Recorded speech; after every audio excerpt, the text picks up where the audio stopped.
Welcome to Module 6. Today we are focusing on planning and acquiring resources. Think of this phase as the fuel for your project's engine, as it enables optimal resource use, ensuring both project success and cost efficiency. We are going to cover how to identify the right mix of human, material, and financial resources, how to negotiate for the best team, and how to navigate complex procurement decisions using tools like make-or-buy analysis.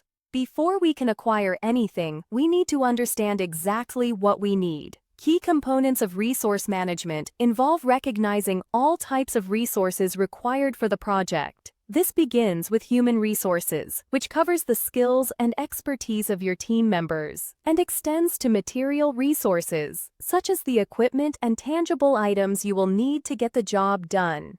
You also must account for financial resources, which is your budget for funding those human and material costs, and information resources, which include knowledge management and documentation systems to inform your decisions. Effective planning involves mapping out exactly when and how these resources will be utilized throughout the project lifecycle. Let's start with the most dynamic resource: people. Planning the project team begins with identifying necessary skills and roles. You must analyze project deliverables to determine the specific competencies required to complete the work. This often leads to a skills gap analysis, where you compare project requirements against your current team's capabilities to see where you need to hire, train, or subcontract. When composing your team, remember that diversity is a strategic asset. Assembling a team with a wide range of skills and cultural backgrounds can enhance creativity and drive innovative solutions. So you should aim for a mix of technical, analytical, and interpersonal skills. To ensure you have the right people, we use specific assessment techniques like competency evaluations to check specific skills, personality assessments like the Myers-Briggs Type Indicator to understand how individual traits contribute to team synergy, and peer reviews to gain a 360-degree view of a candidate from their colleagues.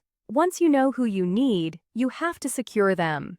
This often involves internal negotiations with functional managers to align project goals with departmental objectives, where you need to build consensus to secure personnel and equipment. However, you will also face external negotiations with vendors and partners. Here, the goal is securing favorable terms for goods and services while managing contracts regarding scope, timeline, and cost. Regardless of who you are negotiating with, integrity is paramount. You must maintain honesty and transparency, ensuring resources are allocated based on merit and project needs rather than favoritism. Moving on to material resources, we often face a critical strategic choice: the make-or-buy decision. This involves evaluating whether it is more cost-effective to produce items in-house or to outsource them. Making it in-house gives you control over quality and protects business secrets, but it requires significant effort and can distract from your main goals. Conversely, buying or outsourcing allows you to leverage supplier expertise and lets you focus on your core competencies, though you may lose some control over how the work is done. If you decide to buy, you enter the procurement process. This follows a strict sequence. First, you identify needs to define what to procure. Second, you conduct market research to find potential suppliers. Third, you prepare documents like an RFP for complex projects or an IFB for specific quantifiable requirements.